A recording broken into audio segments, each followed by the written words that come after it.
Dear children, welcome back to the social science class. എല്ലാ കൂട്ടുകാർക്കും social സയൻസിൻ്റെ online ക്ലാസ്സിലേക്ക് ഹൃദ്യമായ സ്വാഗതം. In the last class, we discussed about the features of equatorial climatic regions, the different forest dwellers, especially the lifestyle of pygmies. What is equatorial evergreen forest and diverse of flora and fauna.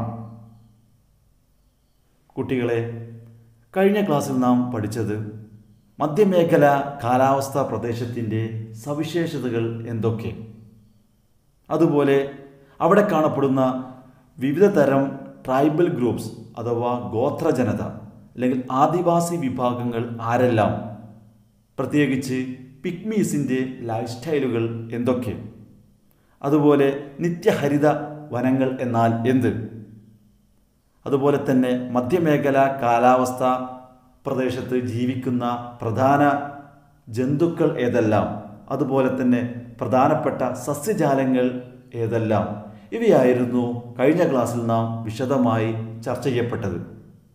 എല്ലാ കുട്ടികളും കഴിഞ്ഞ ക്ലാസ്സിലെ മുഴുവൻ വർക്കുകളും നോട്ട്ബുക്കിലേക്ക് എഴുതി പഠിച്ചിട്ടുണ്ടാവുമെന്ന് കരുതുന്നു. Today we discuss about the features of second climatic regions, the hot desert climatic regions.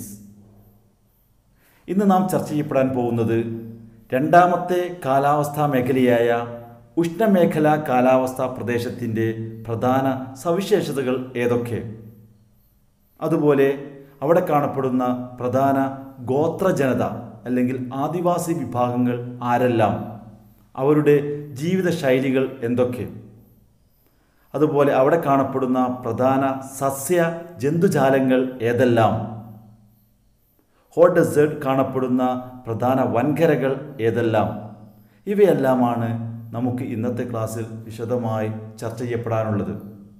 Okay, നമുക്ക് പാഠഭാഗത്തേക്ക് പ്രവേശിക്കാം. Dear students, all are look at this picture. Page number 92. Text ബുക്കിലെ 92ാമത്തെ പേജിൽ നൽകിയിരിക്കുന്ന ആ ചിത്രം ഒന്ന് എല്ലാവരും നിരീക്ഷിക്കൂ. What you understand?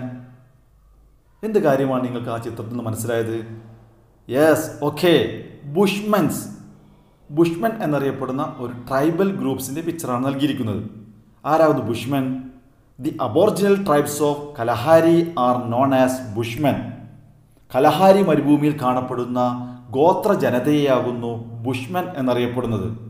ഇതുപോലെ ലോകത്തിൻ്റെ വിവിധ വൻകരകളിലെ ഹോട്ട് ഡെസേർട്ടിൽ സ്ഥിതി ചെയ്യുന്ന ട്രൈബൽ ഗ്രൂപ്പ്സ് ആരെല്ലാം എന്ന് നമുക്ക് പരിശോധിക്കാം.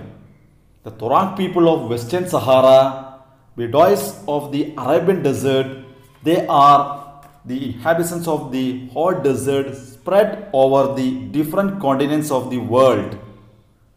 കലഹാരിയിലെ ബുഷ്മൻ എന്നറിയപ്പെടുന്ന ഗോത്രവർഗ്ഗക്കാർ, പശ്ചിമ സഹാറയിലെ തൊറാങ് വംശജർ, അറേബ്യൻ മരുഭൂമിയിലെ ബെഡോയിനുകൾ, ഇവരൊക്കെ ലോകത്തിലെ വിവിധ വൻകരകളിലായി സ്ഥിതി ചെയ്യുന്ന ഉഷ്ണ മരുഭൂമികളിൽ ജീവിക്കുന്നവരാകുന്നു. ഹോട്ട് ഡെസേർട്ട് റീജിയനിൽ കാണപ്പെടുന്ന ഗോത്രവർഗ്ഗക്കാരായ ബുഷ്മൻ, പശ്ചിമ സഹാറയിലെ തോറങ്, അറേബ്യൻ ഡെസേർട്ടിലെ ബെഡോയിനുകൾ എന്നിവരുടെ ലൈഫ് സ്റ്റൈൽ വ്യക്തമാക്കുന്ന വീഡിയോ ശ്രദ്ധിക്കൂ. ഇതിലൂടെ ഇവരുടെ ജീവിതശൈലിയെക്കുറിച്ചുള്ള വ്യക്തമായ ചിത്രം നമുക്ക് മനസ്സിലാക്കാൻ സാധിക്കും. Okay. The Bushmen once ranged over the entire continent, but they were displaced by Bantus pushing south. They took refuge in the Namib and Kalahari deserts long before the arrival of the Europeans. Those who did not reach safety in the desert were exterminated or enslaved by the Bantus and white people. It's not surprising that the majority have alcohol problems. Luckily, there are still some families holding on to their culture and traditions, including their hunting methods. Their most powerful weapon comes from underground. Using metal bars, they dig holes looking for the round objects that they'll use to prepare a powerful poison. They pull the heads off the grubs as though they were opening a tube of toothpaste and squeeze out the contents onto a giraffe bone. Then they chew the roots of the poisonous Sansevieria plant and mix the resulting paste with the insides of the larvae and the seed powder, producing a liquid powerful enough to kill anything. All that's left is to apply the poison to some arrows. With the performance of the appropriate ritual, the spirits will show the way to find game. This is considered necessary in order to bring good luck and keep bad spirits away.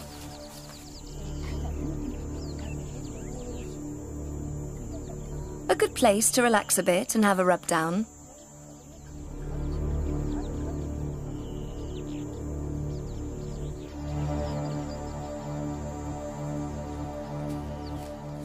Not a bad appetizer.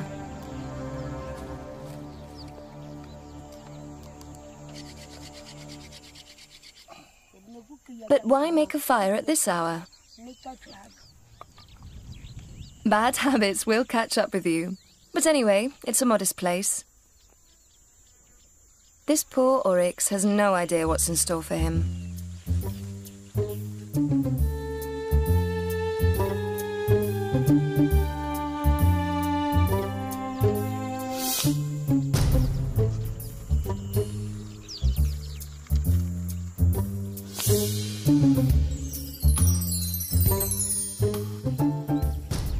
He's hit.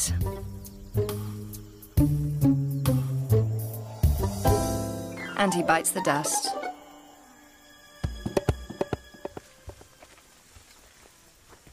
He's carefully cut into pieces and brought home to the village with our friends. Next, the location of hot desert regions. ഉഷ്ണ മരുഭൂമികളുടെ സ്ഥാനം എത്ര ഡിഗ്രികൾക്കിടയിൽ സ്ഥിതി ചെയ്യുന്നു?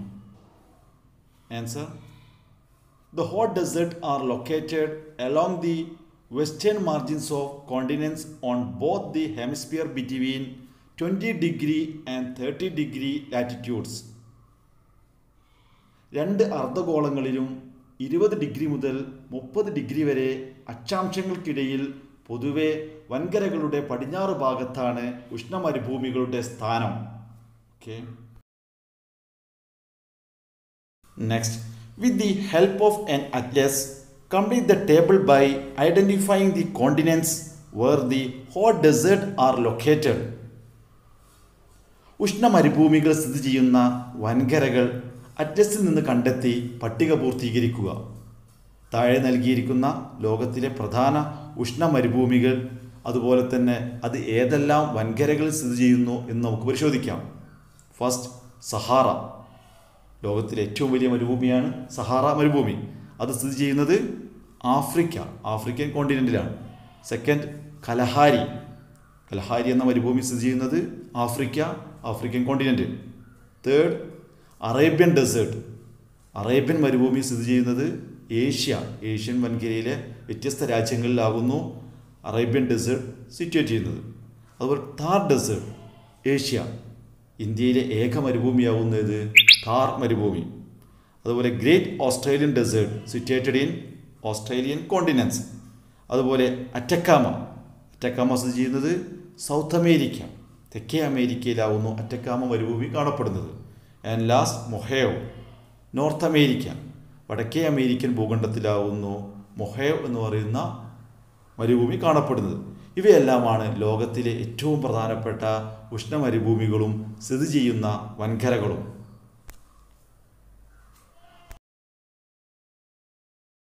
Next question: what is the common climatic characteristics of hot deserts? മരുഭൂമികളിലെ കാലാവസ്ഥയുടെ സവിശേഷതകൾ എന്തൊക്കെ? അല്ലെങ്കിൽ മരുഭൂമികൾ കാണപ്പെടുന്ന കാലാവസ്ഥയുടെ സവിശേഷതകൾ ഏതെല്ലാമെന്ന് നമുക്ക് പരിശോധിക്കാം. Answer: first, though the day temperature is very high, night are cool here. പകൽ താപം വളരെ കൂടുതലും രാത്രി താപം വളരെ കുറവുമാണ് ഇവിടെ അനുഭവപ്പെടുന്നത്. Summers are very hot but very low temperature is experienced in winters. ഉഷ്ണകാലം ചുട്ടുപൊള്ളുന്നതാണെങ്കിലും ശൈത്യകാലത്ത് വളരെ കുറഞ്ഞ അന്തരീക്ഷ താപമാണ് അനുഭവപ്പെടുന്നത്. The amount of rainfall is very less here. മഴ തീരെ കുറവാണ് ഇവിടെ അനുഭവപ്പെടുന്നത്.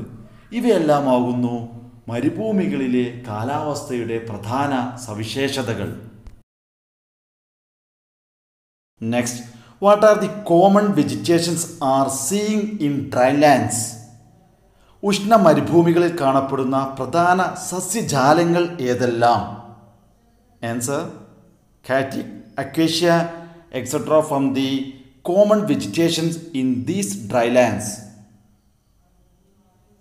കള്ളിമുൾ ചെടികൾ, അക്വേഷ്യ തുടങ്ങിയ സസ്യജാലങ്ങളാകുന്നു ഉഷ്ണ മരുഭൂമികളിൽ കാണപ്പെടുന്ന പ്രധാന സസ്യജാലങ്ങൾ. Okay. Next, the cattle have no leaves, only fleshy stem. Why is it so? Find out. കള്ളിമുൾ വർഗ സസ്യങ്ങൾക്ക് ഇലകളില്ല, മാംസളമായ കാണ്ഡങ്ങളാണ് ഇവക്ക് കാണപ്പെടുന്നത്. ഇതെന്തുകൊണ്ടായിരിക്കാം? ഇതിനുള്ള കാരണം എന്താണെന്ന് നമുക്ക് നോക്കാം. Okay. Cactus is a particular type of plant. It grows in dry areas. It has no leaves. The green fleshy stem does the work of leaves and also store food and water. The leaves are modified into thorns, thus help to reduce loss of water from the plant. വരണ്ട പ്രദേശങ്ങളിൽ കൂടുതലായി കാണപ്പെടുന്ന ഒരു സസ്യജാലമാകുന്നു കള്ളിമുൾ ചെടികൾ. ഇവയ്ക്ക് ഇലകൾ കാണപ്പെടുന്നില്ല. അതിൻ്റെ മാംസളമായ കാണ്ഡത്തിൽ വെച്ചാണ് ഇലകളുടെ പ്രവർത്തനങ്ങൾ നടക്കുന്നതും വെള്ളവും ഭക്ഷണവും ശേഖരിക്കുകയും ചെയ്യുന്നത്. ഇലകൾ മുള്ളുകളായി രൂപാന്തരപ്പെടുകയാണ്. അതിനാൽ കള്ളിമുൾ ചെടികൾക്ക് ജലനഷ്ടം കുറയ്ക്കാൻ ഈ പ്രത്യേകത സഹായകമാകുന്നു. Two kinds of plants are found in deserts. One is shrub and the other is cactus. The shrubs have more of thorns and less of leaves. Because of lesser number of leaves, evaporion of water present in these plants is very slow. The trunk of cactus is thick and fleshy. It has no leaves. It has only thorns. The upper layer of the trunk is very hard and hence water remains stored in the trunk.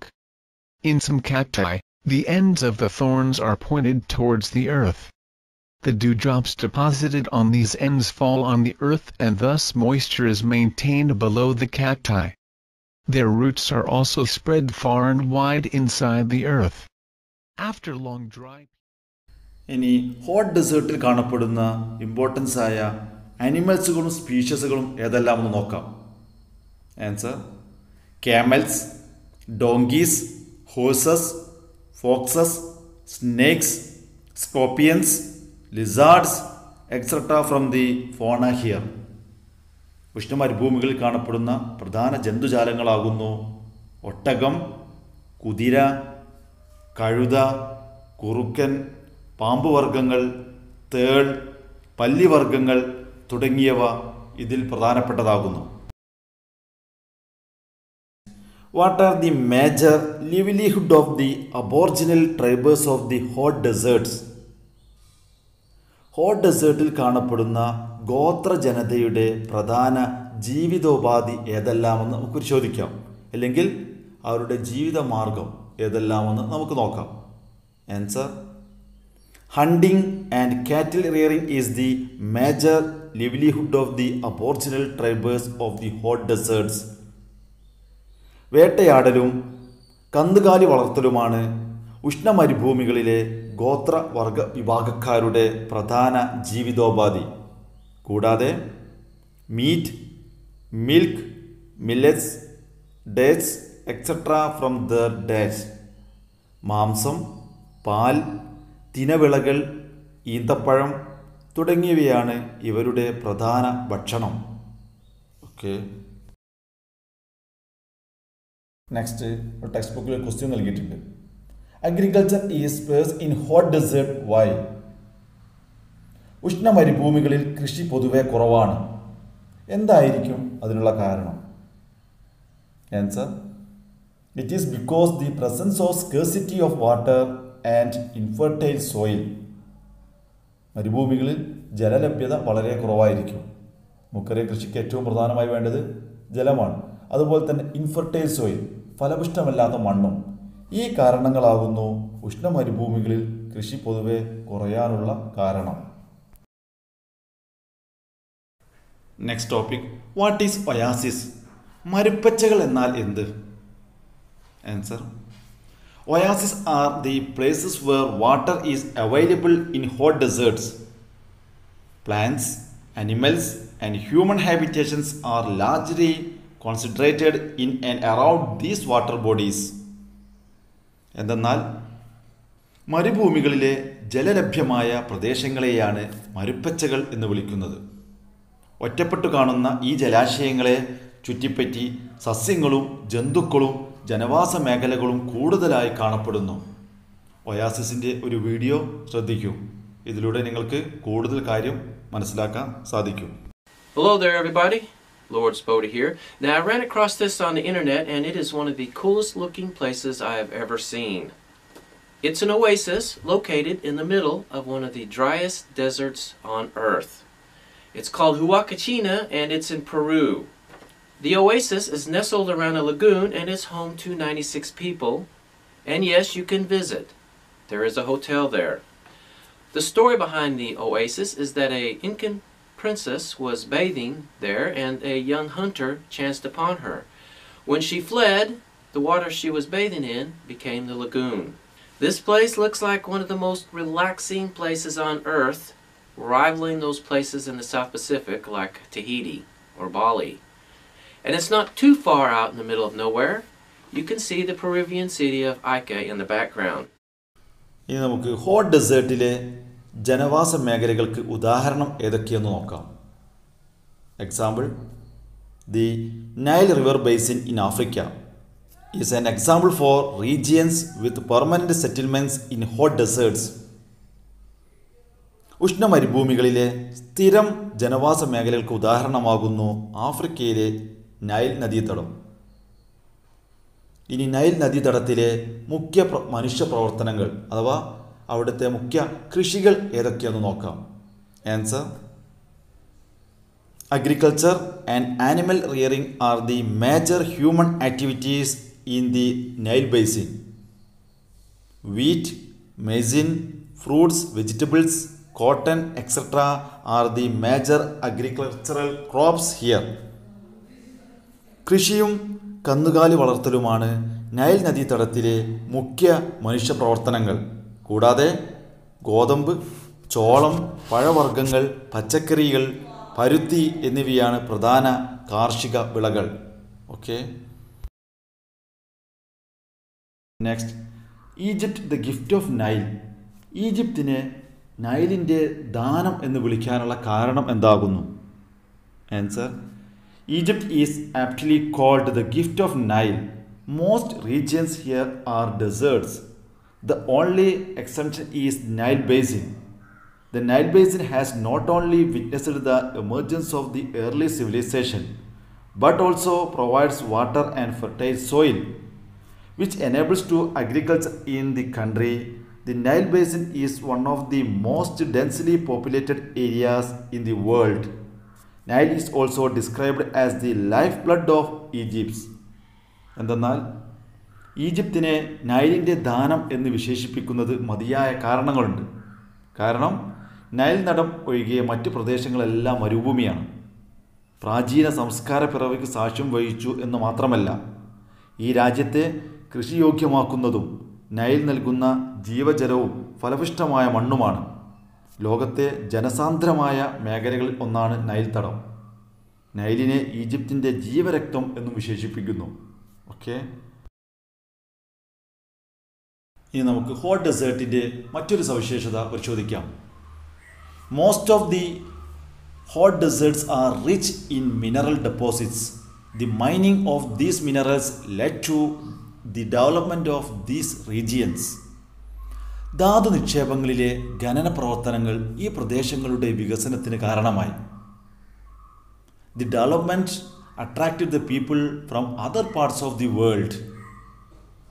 ഇത്തരത്തിലുണ്ടായ വികസനം ലോകത്തിൻ്റെ മറ്റു ഭാഗങ്ങളിൽ നിന്ന് ജനങ്ങളെ ഇവിടത്തേക്ക് ആകർഷിപ്പിച്ചു. നമുക്കറിയാം, petroleum പ്രൊഡക്ട്സിൻ്റെ ഉൽപ്പാദനം മൂലം അറേബ്യൻ രാജ്യങ്ങളിലേക്ക് ലോകത്തിൻ്റെ വിവിധ ഭാഗങ്ങളിൽ നിന്ന് ജനങ്ങൾ ജോലി ആവശ്യാർത്ഥം പോകുന്നു. അതിനാൽ all the major cities, the desert regions of the world have evolved in this manner. The cities of the Arabian countries are all this kind. മരുപ്രദേശങ്ങളിലെ വൻ നഗരങ്ങളൊക്കെ ഇങ്ങനെ രൂപപ്പെട്ടതാണ്. അറേബ്യൻ നാടുകളിലെ നഗരങ്ങൾ ഇതിന് ഉദാഹരണമാണ്. അതിനുള്ള കാരണം എന്താണ്? It is the petroleum deposits which has contributed to the developments of these cities. ഇവിടുത്തെ petroleum നിക്ഷേപങ്ങളാകുന്നു ഈ നഗരങ്ങളുടെ വളർച്ചയ്ക്ക് കാരണമായത്. Is clear? Next, order look this picture. Page number 95. Text ബുക്കിലെ ആ ചിത്രം ഒന്ന് എല്ലാ കുട്ടികളും നിരീക്ഷിക്കൂ. എന്ത് മനസ്സിലായി? ഓക്കെ. മരുഭൂമിയിലെ നിവാസികൾ പൊതുവെ ധരിക്കുന്ന വസ്ത്രങ്ങൾ ഈ രീതിയിലുള്ളവയാണെന്ന് മനസ്സിലായില്ലേ? ഇനി നമുക്ക് ഈ ഡ്രസ്സിൻ്റെ സവിശേഷതകൾ അല്ലെങ്കിൽ പ്രത്യേകതകൾ എന്തൊക്കെയാണെന്ന് നോക്കാം. Light coloured loose fitting garments are commonly worn by the desert dwellers. Turbans partly covering the face are another speciality of the dressing. എന്തെന്നാൽ മരുഭൂമി നിവാസികൾ പൊതുവെ ഇളം നിറത്തിലുള്ള അയഞ്ഞ വസ്ത്രങ്ങളാണ് ധരിക്കുക. മുഖം മറയ്ക്കുന്ന ശിരോവസ്ത്രം ഇവരുടെ വസ്ത്രധാരണയിലെ പ്രത്യേകതയാണ്. ഓക്കെ. അടുത്തതായിട്ട് ഇതുമായി ബന്ധപ്പെട്ട ഒരു ക്വസ്റ്റ്യൻസ് ടെസ്റ്റ് നൽകിയിട്ടുണ്ട്. Why do the desert dwellers commonly use such dresses? മരുഭൂമി നിവാസികൾ ഇത്തരം വസ്ത്രങ്ങൾ ധരിക്കുന്നത് എന്തുകൊണ്ട്? അല്ലെങ്കിൽ ഇത്തരം വസ്ത്രങ്ങൾ ധരിക്കാനുള്ള കാരണം എന്താകുന്നു? അതിൻ്റെ answer, the sand storms are common in desert. മരുഭൂമിയിലെ ഒരു സ്ഥിരം കാഴ്ചയാവുന്നത് മണൽക്കാറ്റുകൾ. In order to protect hair, eyes, ears and nose from the sand they use such dresses. ഇതിൽ നിന്നെല്ലാം, ഈ പൊടിക്കാറ്റിൽ നിന്ന് രക്ഷ നേടാൻ വേണ്ടിയിട്ടാവുന്നു മരുഭൂമിയിലെ നിവാസികൾ ഇത്തരം മുഖാവരണം ധരിച്ച വസ്ത്രങ്ങൾ ധരിക്കാനുള്ള കാരണം. ഓക്കെ. ഇതോടെ features of hot desert climatic regions എന്ന ടോപ്പിക് ഇവിടെ അവസാനിക്കുന്നു. ഇതുവരെ പറഞ്ഞ മുഴുവൻ കാര്യങ്ങളുടെയും ചോദ്യങ്ങൾ ചുവടെ നൽകുന്നു. Okay students, I hope you all understood today's points. Today we discussed the main features of hot desert regions, different types of animals and species. What is oasis? Hot desert locations and major livelihood of aboriginal tribes, etc. All students, read textbook thoroughly and understand each and every points. Okay, thank you. See the next class.